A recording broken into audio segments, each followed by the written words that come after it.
We've got Super David Moyes.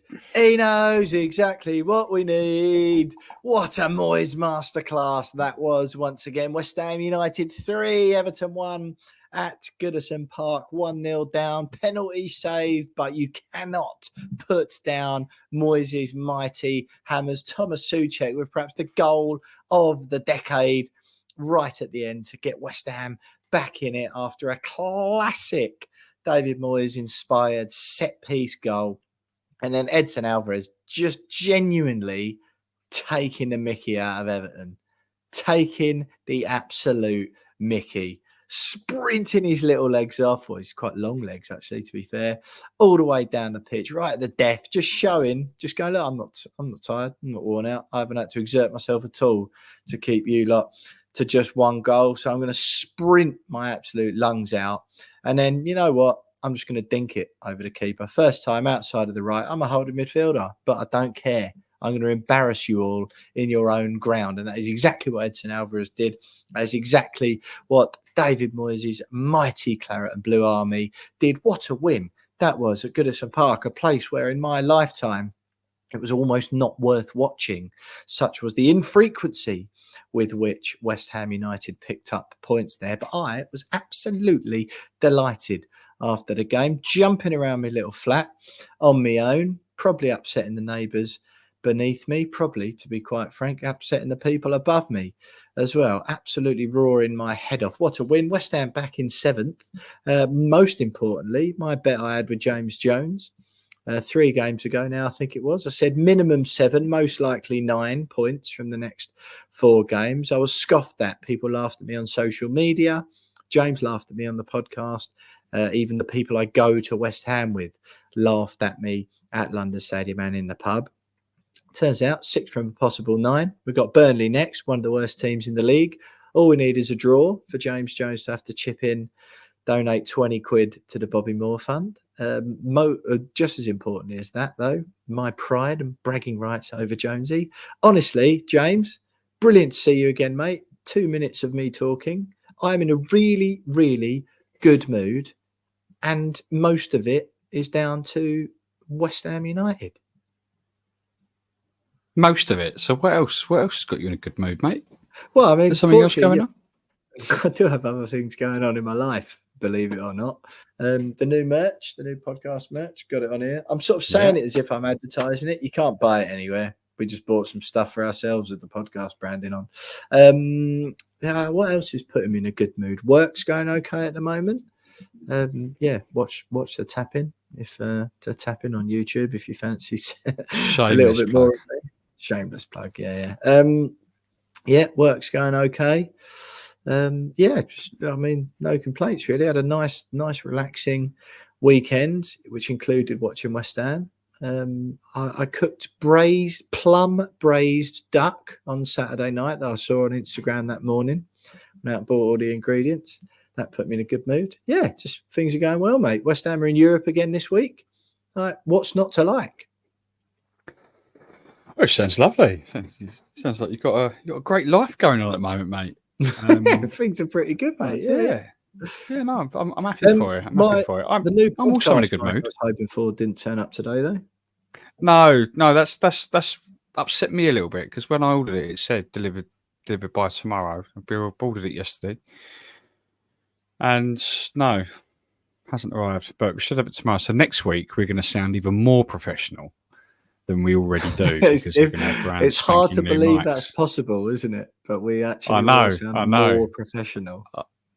I'm so excited. Listeners at home going, that's impossible, lads. You're already as impossible as it is to be from a podcast perspective. It's a bit of a sad day, though, Jonesy, wouldn't you say? That saying goodbye to the microphones that have served us so well. I think we bought these when we started doing it as a podcast, when Love Sport Radio went bust during COVID.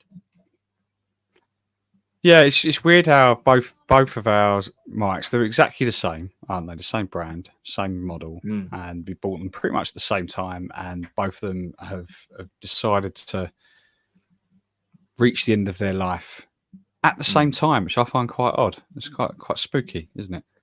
Yeah, it's not. The thing is, though, it's not like with Apple, because Apple do that with their phones, don't they? Oh, sorry. Reportedly, allegedly. Please don't sue me. Yeah, I haven't got any money. No.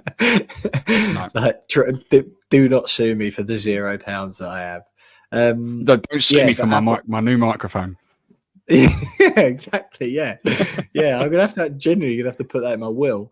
By the way, this is a great example to do a bit of a plug. You know, when we always say buy us a pint if you want to buymeacoffee.com/wearewestham, because we don't charge for the podcast. Have a couple of adverts interspersed, which give us a few shekels.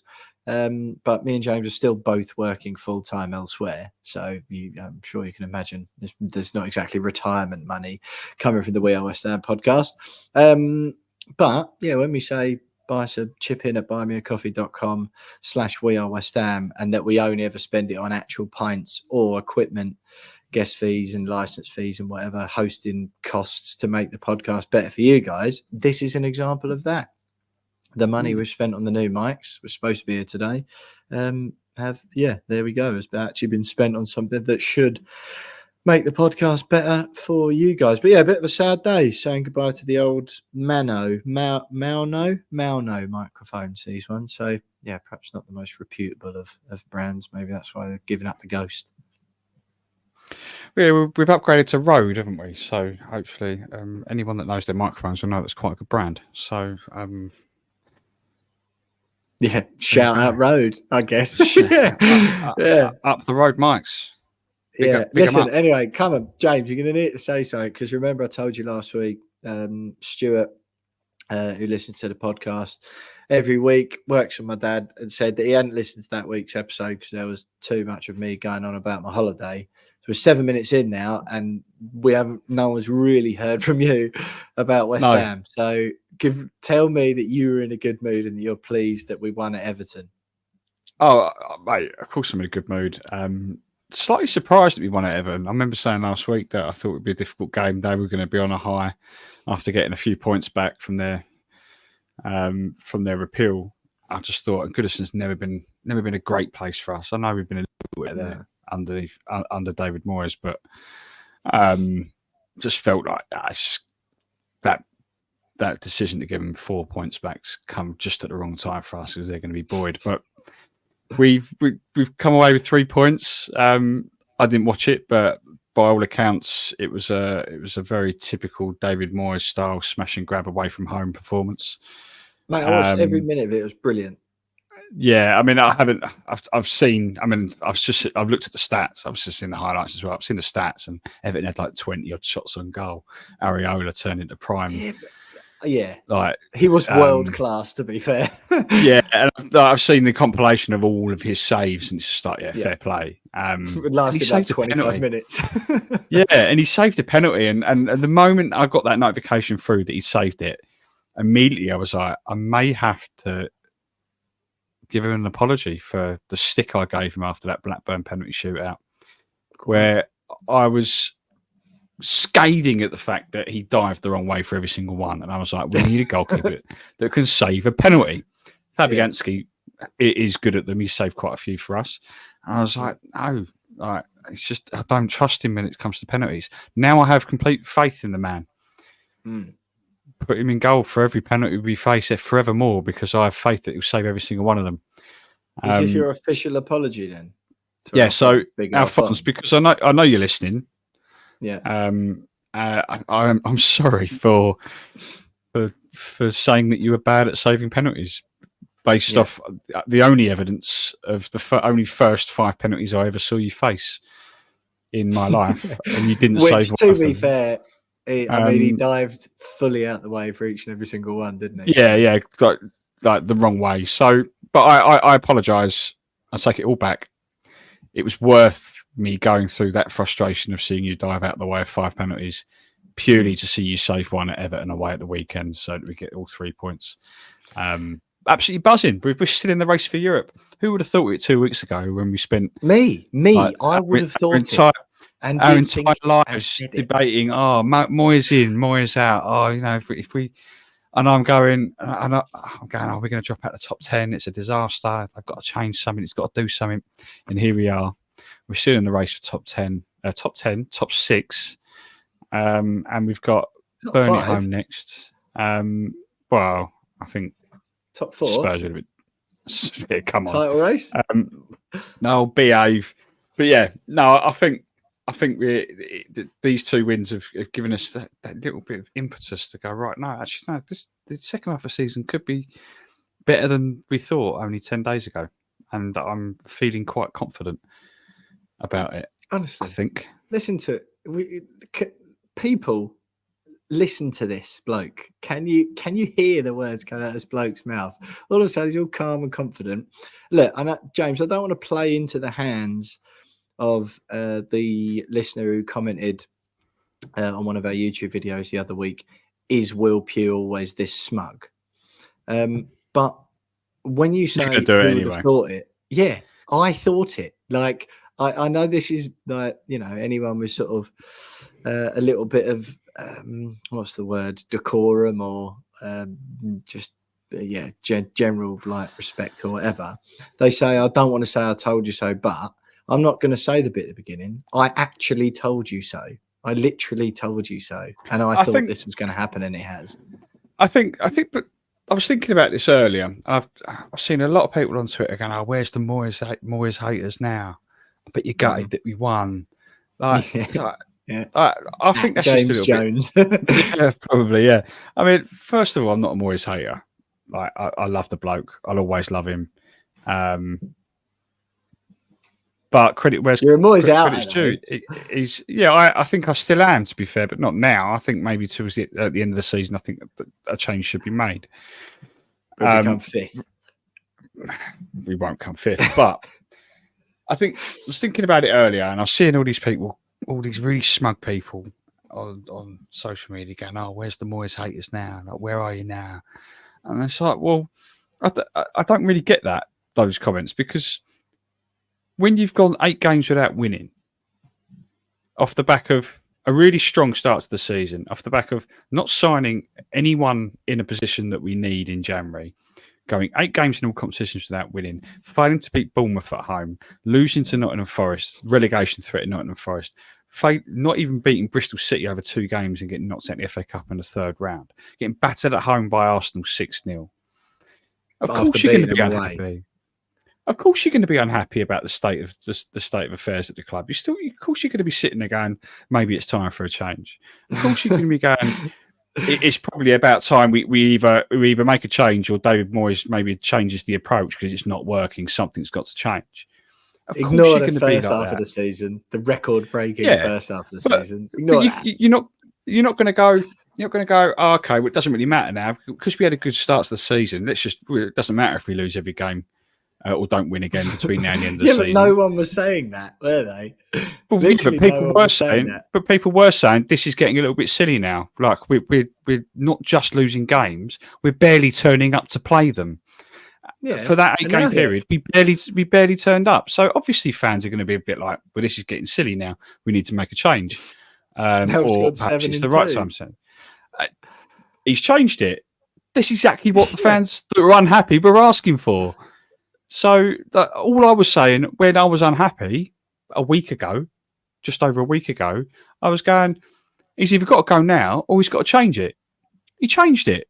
And now look, why couldn't he do this? Be fair, why couldn't he have changed it 2, 3, 4 weeks ago? To be fair, he changed it. He changed it for Brentford. Everton weren't that much different, I'm telling you, to what we've been used to seeing.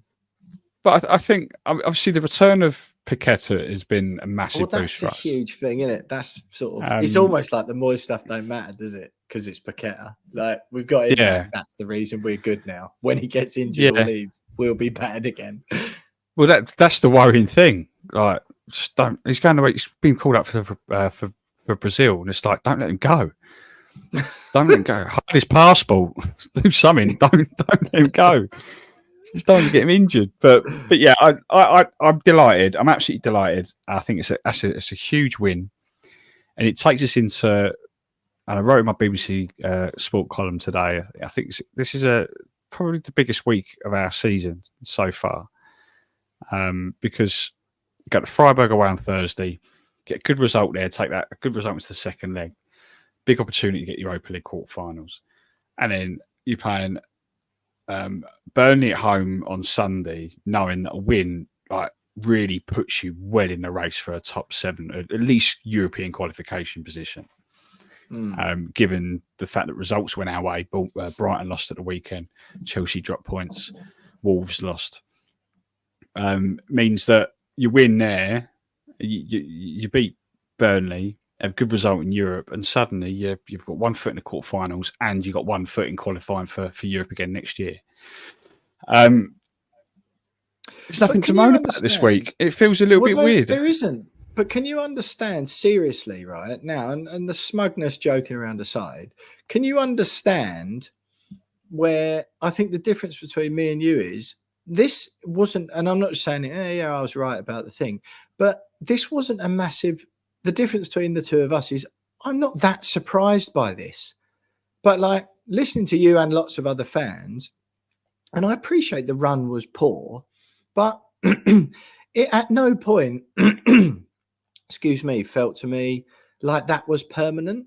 I was just like, oh, it's just taking a little bit of more time than it has done before under Moyes for the comeback to start. Because let's be honest, there's been a couple of 2 or 3 occasions like this, isn't there, right? Runs under Moyes where it's like, what is going on here? Like, we're rubbish and it looks awful. And we've covered it 1,000,001 times, right? It looks awful when we lose playing Moyes ball. Yeah, we get it.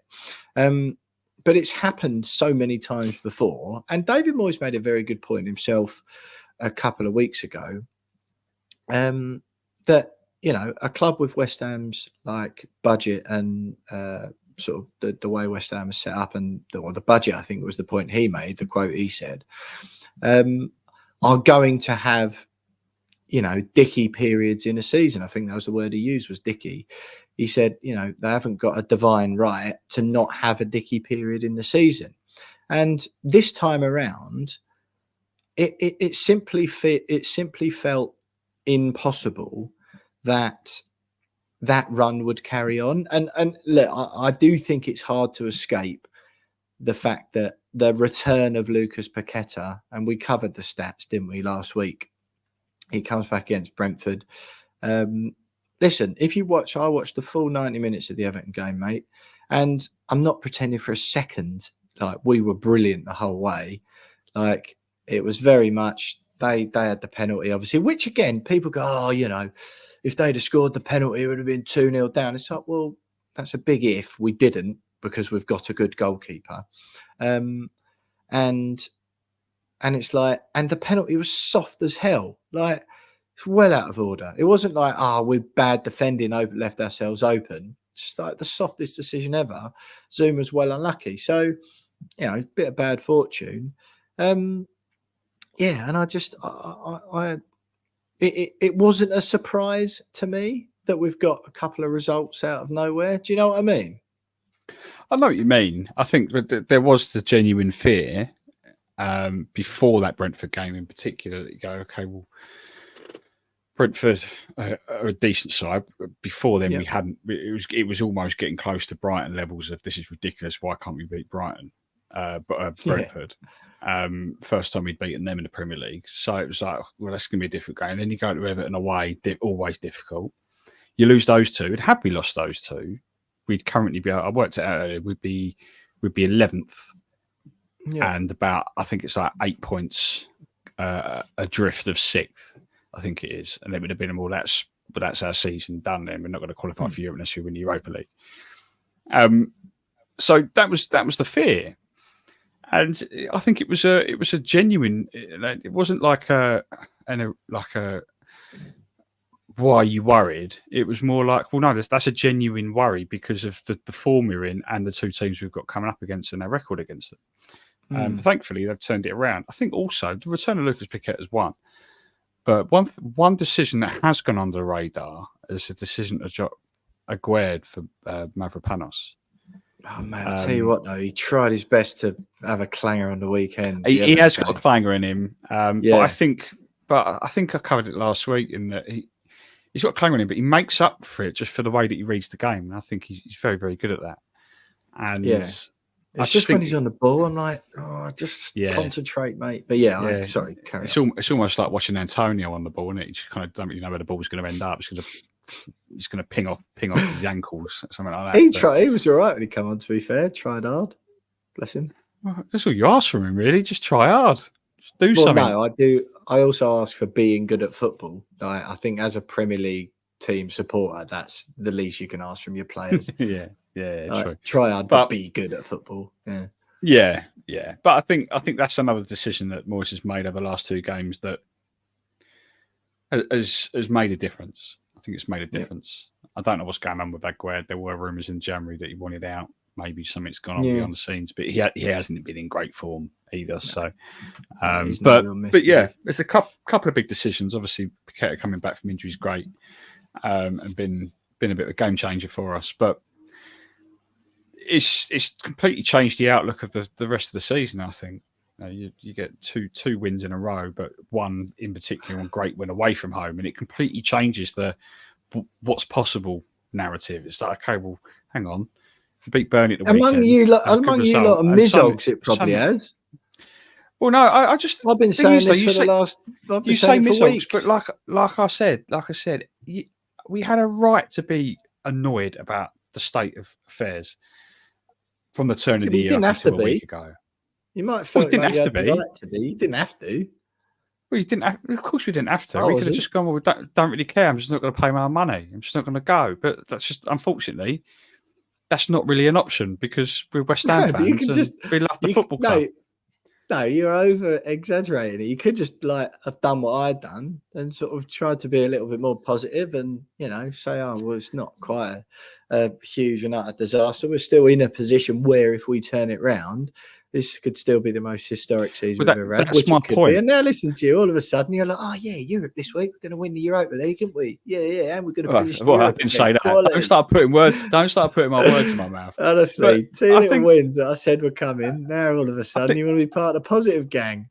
I think that where you say, oh well, we're in a good position. If we turn it around, then we're still in a good position. I think that if is a massive if a week ago. It's a huge if a week ago. But we have. But we have now, yeah. But you're trying to say this like, well, there wasn't any reason to be annoyed at all. There was I'm saying you could have been a bit more positive about the chances of doing it. There was 8 very, very big reasons to be annoyed a week ago, and there was also 2 very, very big reasons why that could have continued. We've turned it around, and that's absolutely fine. And do you know what, mate? You and your smug face, I'm delighted for you. Absolutely delighted for you. No wonder you're in the best mood ever. Because you're right and everyone else is wrong. Isn't it? No, it has been not everyone else. It has been a great season. Isn't it? Been 7th. It has been a great season, and we will hopefully look back on it and go, well, that was just a blip. But I still think that the fans that were negative had every right to be. Quotation marks, mate. You can just say negative. And had a point. They had a point. We had a point. And thankfully, but I'm saying there's an alternative way of thinking. Like there is an alternative way, but you didn't have to. But there's an alternative way of thinking for everything. Well, yeah, but so like you could just go, oh, what's your favourite colour? Blue. Yeah, but why is it blue? Why don't you think about something different and like red? Like, come on. Of course, it's an alternative way of thinking. Of course, there is. I'm saying, 2 weeks ago, you listened back to the podcast, listen to you, you'd be like, this is it. Like you just assumed it's dead. There's no way we're going to turn it around. Time for a change. Get rid of this dinosaur. Blah blah blah. And it was like, well, I don't know. You said dinosaur either.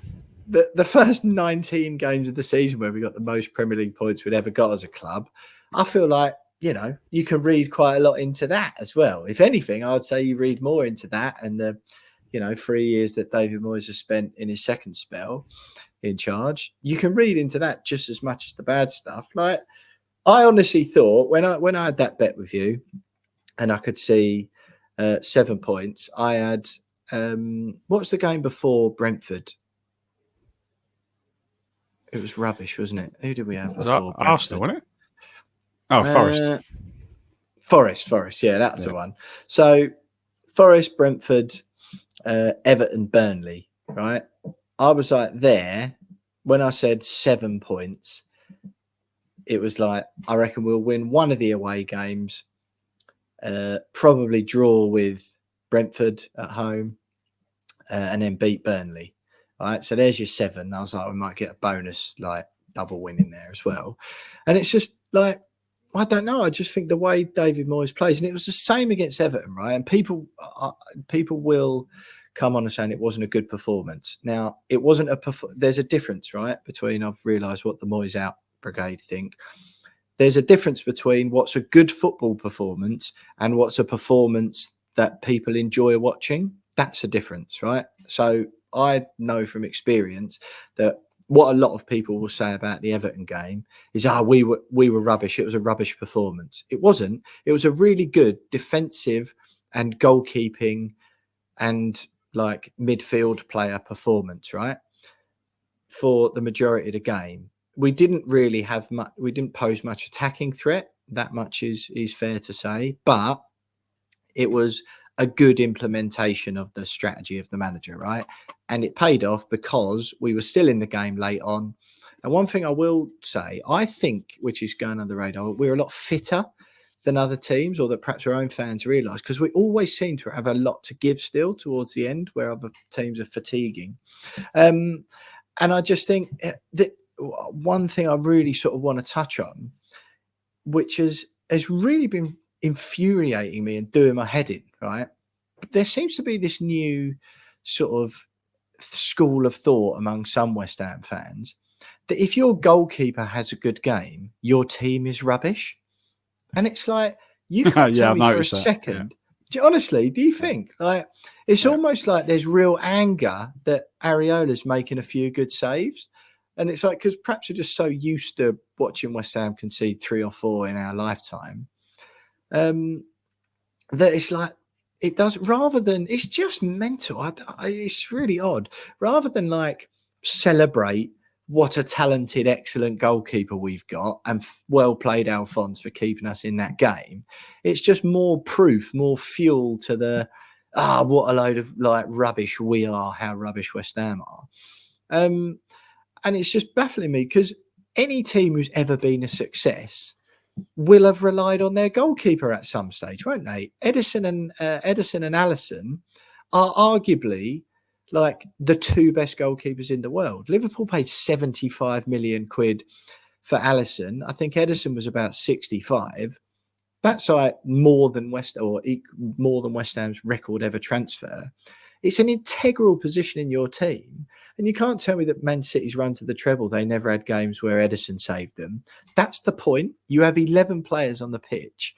And if every one of them does their job as well as possible over a year, like some games it'll be the striker who saves you, because he might score 4 and the other team score 2, which is what happened at Brentford. No one goes, Simon, we're playing rubbish because we've relied on Bowen to score all them goals. Yeah, we shouldn't be relying on our striker to score goals. It's like, well, but the goalie's there to make saves as much as Bowen's there to score goals. Like, why are you angry that your goalie had a good game? Honestly, really, really baffling. No, I think those comments, I've said a lot of it. If it weren't for Areola, we would have lost that. It's like, well, lucky he was there then, wasn't it? If it weren't for Bowen, we would have lost against Brentford. Yeah, it's lucky we played the goalkeeper and just rather than play the goalkeeper. Luckily we pay him 60 grand a week then to save shots.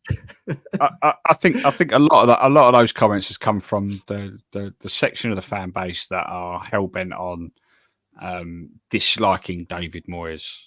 Yeah, completely determined to see negatives in anything West Ham do at the moment. Yeah. As opposed to the section of the fan base that still would like a change to be made at the end of the season, but are willing to go hold their hands up and go, yeah, fair play, Dave. You're beginning to turn it around again, mate. And nothing makes me happier at the moment, because I love David Moyes. I love his smile. I love what he's done for our football club. And yeah, long may it continue, mate. Yeah, no, I'm with you. Right, James. Yeah, as seems to have been the habit recently, we sort of just seem to be tossing off the introduction and going straight into chat about the most recent game. I don't necessarily hate that. I hope everyone listening No. at home doesn't hate it. It does mean, however, that the end of this section will be a little bit of housekeeping. We're trying to get a Freiburg fan on. Of course, we know the guys from the Spodcast Freiburg who we spoke to earlier this season ahead of the group games against them. I have had I may, James, be doing a last minute dash to Freiburg on Thursday, which will be very exciting indeed. I didn't think we spoke about it before. I didn't think I was going to be able to come. It hasn't but it hasn't really sat well with me since not being able to go. So I might be doing a dash out to the game on Thursday. I'm really, really excited. But for now, I'll do a little bit of housekeeping. Me and James will do our own little look ahead to the Freiburg game, and hopefully you'll have an opposition view afterwards. Apologies again. I know I've seemed to be doing this a lot recently, but for not having an opposition view for ahead of the Everton game. There's just a couple of clubs who prove a little bit awkward as far as getting guests and getting people to come on. Everton, unfortunately, are one of them. Brighton are the other annoying one, just to add to the general annoying aura around Brighton. Yes, but I'm hoping we'll be able to deliver a double whammy. I'm confident, in fact, giving you a double whammy opposition view podcast. We'll have the Freiburg one on this podcast, and then we'll do the Burnley one a little bit later in the week as a separate pod. So, as always, don't forget to follow us on Instagram at We Are West Ham Pod, on Twitter at @WeAre_West Ham. Me and James I'm at William Pugh _. James is at by James Jones on Twitter. You can buy us a pint if you want at buymeacoffee.com/wearewestham. Leave us a 5-star review on whichever platform you listen to us on, and subscribe. Do make sure you do this to the YouTube channel. Quite a few. James, I don't know how many it ended up at in the end, but Natalie Sawyer, Talk Sports Natalie Sawyer, the opposition view we did with her, did very well indeed, around the sort of 10,000 views mark. So go over to YouTube, subscribe to the channel, get stuck in. Anything else, Jonesy, before we move on to add on the Everton game? No, but we did get a few more donations actually for our 10K run. For our 10K. I don't think we quite hit the 500K mark. 500K? 500K? Mark. Yeah, wish we had. I wish we had done that. I'm just trying to log in now. We did have a couple more. That's very kind. Unfortunately, I can't log in. But thanks to those that did donate after our appeal last week. It's still open to donate as well, and I think we're only a tenner short of the 500 quid target. So right, there we go. Come on, get us over the line. Someone, like I said, please don't buy us a pint this week. buymeacoffee.com/wearewestham. Don't do that this week. Go and subscribe, donate to cancer research via our little via our platform there. 500, that's pretty good, James, considering we didn't sort of start pushing it until very late on. So there's a tenner left, so just needs two of you chip in a fiver each, and happy days. Right, James, let's move on and chat about European football again, which we get to do because West Ham are in the Europa League knockout stages once again. Happy days.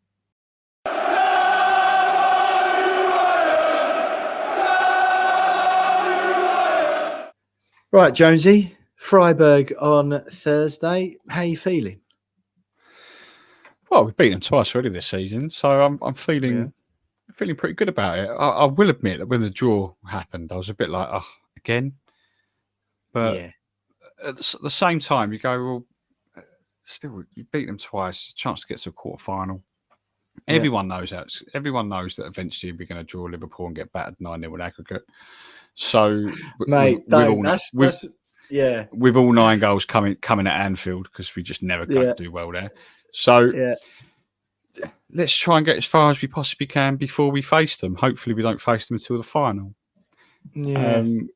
But I think on the face of it, it's a good draw because we know what to expect from them, and we've beaten them twice. We know how to beat them.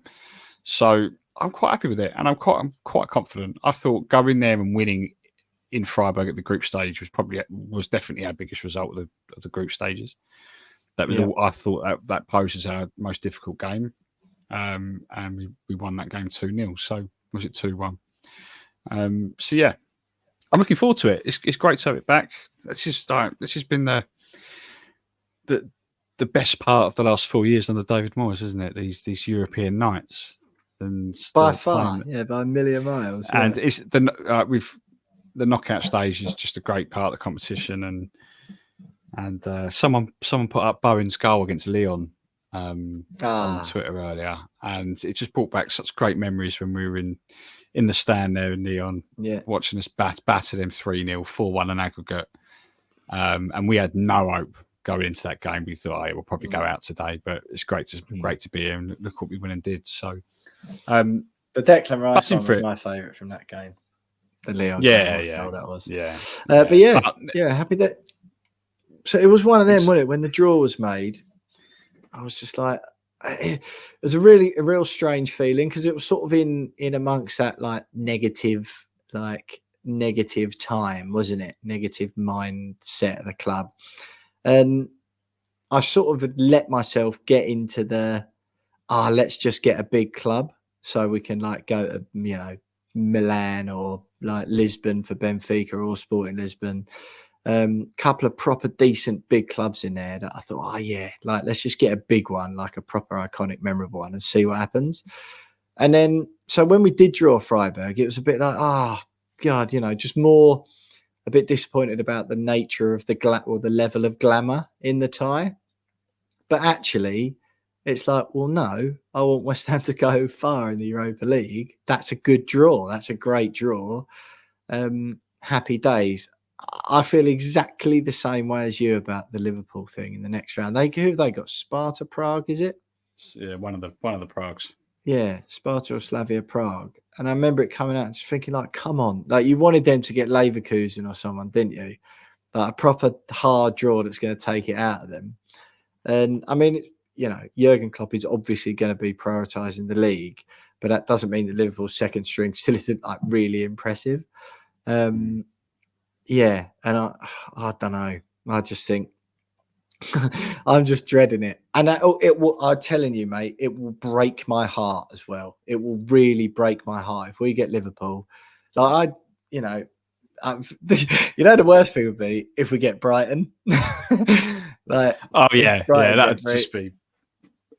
Just want to avoid both of those teams because we won't beat either of them, will we? To be fair. No. But Brighton have got a wicked trip to Roma.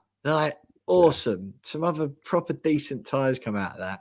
And look, I don't want to be accused of getting ahead of myself because I'm not so sure this time that breezing past Freiburg is going to be as easy as people like to make out or are trying to make out.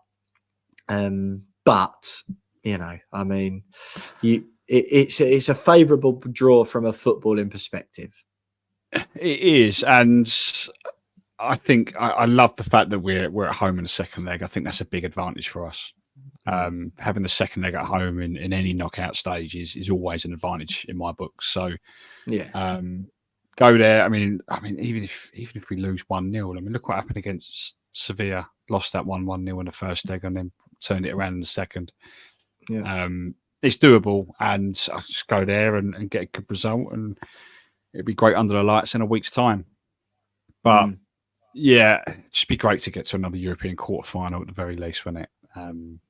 Kind of 3 years running getting into the latter stages of European football is a little bit surreal still, isn't it? Even though we've won one of these competitions, it's still weird us going into these stages. So it will just break my heart if it's Liverpool. Though. If we get through and it's Liverpool, it will just break me because I don't want it. There's a reasonable chance we don't get into Europe this season. I appreciate that. And I just don't want it to end like that. I don't want it to end like that. I want it to end in the San Siro. Do you know what I mean? Yeah, not at Anfield. Yeah. in the Estadio de Luz at Benfica. Nah, I really don't want it to end at London Stadium after we've lost the first leg 4-0. And it's like, what are we doing here? Or the Amex. Imagine it ending at the Amex. I sort of think, at least with that, I think fair enough, because I think it'd be a bit of a battle. Like, you'd go toe to toe with Brighton, wouldn't you? You'd hope. Like, it'd be a couple of decent games. I can't see us going there and losing foot, but you could easily oh yeah, we've lost 5-0 to Liverpool in the first leg. Brilliant. Yeah. Do you know what I mean? But anyway, we're getting ahead of ourselves. What do you think? How does Moyes approach it, do you think?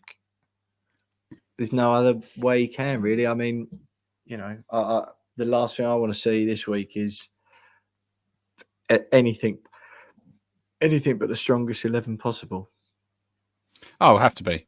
It absolutely have to be.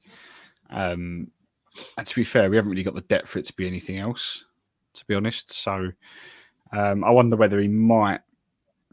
Actually, no, I think it'll be the same 11 that played against Everton. I think we'll go with that. And you mentioned earlier as well that the players seem a lot fitter, and I think that will play into our hands as well. I know we've got a game on Sunday as well, but yeah, I think Fabianski comes in goal. Yeah, that'll be the same. That'll be the only change I would have thought. He'll put Fabianski in, but beyond that, I think it'll be the same outfield players. Get the job done. Yeah, given that we've got no one on our bench anymore. Well, no, we haven't really. We haven't. I mean, we've got Calvin Phillips, but meh. Aguerd doesn't seem to want to play for us anymore for some reason. Cornet's injured. Creswell's injured. So we've got Antonio. You might start Antonio, but I very much doubt that. Mate, don't say that. Don't say that. So, yeah, I think it'll be the same team, barring Fabianski coming in. Give Areola a break. He deserves it after his heroics at the weekend. After he had the audacity to have a good game. I know, cheek of it. Yeah. I think it will be a case of go there and play the exact same way that he knows how to do away from home, particularly in Europe, and it will be soak up a lot of possession, get them on a counter attack, and hopefully score a couple of goals. Yeah, Paqueta got a header in the away game. The first, really good header. Yeah. No, I just think you've just got to rely on, and this seems a little bit, I don't want to be too downing of Freiburg, but there was a gulf, wasn't there? Let's put it that way. Like, there was a gulf between West Ham and them. They're 9th in the Bundesliga, right? They've won 8 games out of 24 this season. They've lost 10. Like, I hate saying this, but we should be. I mean, they did draw 2-2 with Bayern Munich. A couple. Yeah, but Bayern Munich are rubbish at the moment. So. I mean, they're hardly flying. Obviously, they came through the playoff against Lens, who were in Arsenal's Champions League group. So, a decent show in there. Fair play to them. But over 2 legs, you'd hope and you'd expect us to have enough, wouldn't you? We've definitely got enough to beat them over 2 legs, and we should do. I seem to remember being quite surprised that they didn't pose more of a threat when we played them in the group stages. Like we said, we looked at them being probably the only threat to us topping that group. And there were 2 relatively simple, comfortable victories against them. Given that how well they did in the Bundesliga last year, I thought they were going to be much more of a threat. Clearly this year they're not as good, but yeah, beating Lens over 2 legs is, I mean, they're a good side, so not to be sneezed clearly at, something about them. Clearly something about them, but 100% you're right. Over 2 legs, we have got enough, and we should beat them. Well, there we go, James. I've just had a thought, and I know every now and then I just say things on the podcast that we should probably say for off pod. Why don't, because we're already at 45 minutes, why don't we release this as a podcast, and then we'll do the Freiburg opposition view as a separate one, plus the Burnley one later this week. How does that sound? Yeah. This one can get up nice and easy, a bit of Everton More reaction. work for me. Yeah, I know. I did feel bad, but all I'm thinking of, if I might be going to the game now, then there'll be some from Germany content later this week. But I'll wait for the Freiburg guys to get back to me about when they can do the podcast, and it might just work as a couple of little separate ones. Yeah, brilliant. Great bit of on-pod admin. Hope you all enjoyed that at home. If that's not going to make you chip in to buymeacoffee.com/realwestham, then I don't know what will. Well, let's call it a day then. Jonesy, just quickly, the Everton game, your Betway charity bets, you were unlucky, and I feel like I was more unlucky than you. I had Mavropanos to score, West Ham to win over 5.5 corners, and I'm not being funny. Mavropanos had one that went close in the first half, and then Zuma pops up and scores. Genuinely, he took it off of Mavropanos' head. Like, Mavropanos was there, ready to deflect it in, it would have gone in, and then my 22-1 shot would have come in. But that didn't happen. But you were also like irritatingly close, weren't you? Yeah, it's beginning to take the mickey a little bit. And what's even more annoying, and obviously you don't see this on the graphic that we put out, but mine was both teams to score. Bowen to score any time and Souček to have one shot on target. 7-1 that was. But what you don't see is the fact that I'd actually written out on WhatsApp Souček to score any time, Bowen to have one shot on target. And changed it last minute. Changed it last minute. Because I thought, do you know what? The reason why is because I haven't won one this season, and I thought, no, I'm going to go for the one that I think is probably more likely to come in, which is Bowen to score. And I noticed that Souček, particularly against Brentford, he'd had a couple of shots on goal, got himself in the box a little bit more than he has been doing recently. And I thought, Souček's have one shot on target, yes, but probably won't score. And then he goes and does that in the 91st minute. And I just wish I could have gone back in time and changed it again. But the odds would have been better as well, but such is life. But you're getting closer, mate. You're getting closer, and I feel we're getting closer as well. I think you just got. I think it's one of those weeks, like London buses. I think you don't. Yeah. I think we don't change them this week. I'm going Mavropanos again because he was close. He had two headers. There was one that he should have done better with, to be honest. And he was there for the Zuma one. So I fancy that a little bit, 22-1. West Ham are definitely going to beat Burnley. So I'm going to be going the same bet. But we'll cover that later in the week. Just reading out a tweet here from while we're on the Freiburg section. Former We Are West Ham co-host and still friend of the show and friend of mine and James, Tom Edwards. This trip is already a joke. No train and my airline on strike for my flight back. Absolute state of this. Poor old Tom struggling. I know that he's going in and out of Frankfurt, which is a 2.5-hour train journey from Freiburg. So the poor little lamb, it sounds like he's struggling a little bit at the moment. But yeah, good luck to Tom. And yeah. Oh, hang on. Seen another.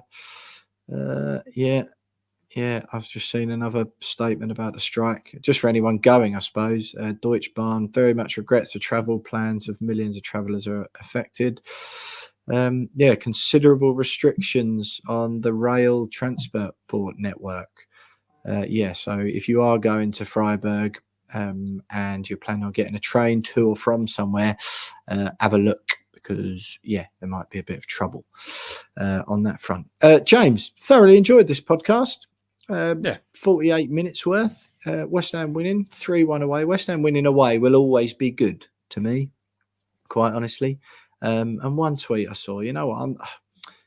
Shall I end on this? I don't know if I'm going to bother, to be honest. I think it's a negative. I'm not going to bother.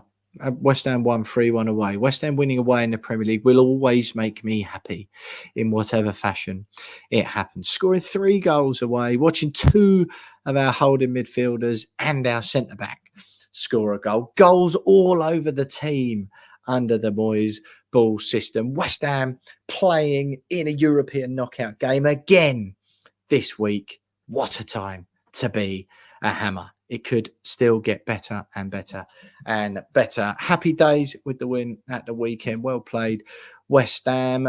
The very, very best of luck for this week. I'm hoping to be out there. James, it was lovely speaking to you again. Freiburg Thursday, Burnley on the weekend. Surely 2 wins from 2, 3 wins from 3, 4 wins from 4. It could even be 5 from 5.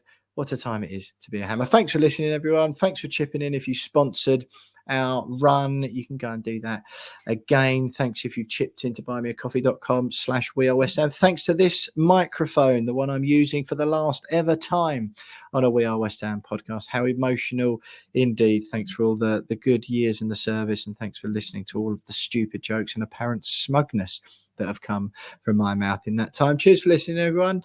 Don't forget, West Ham United playing away in Europe. The knockout stages this week are still massive. Up the Hammers, and we'll speak to you later this week.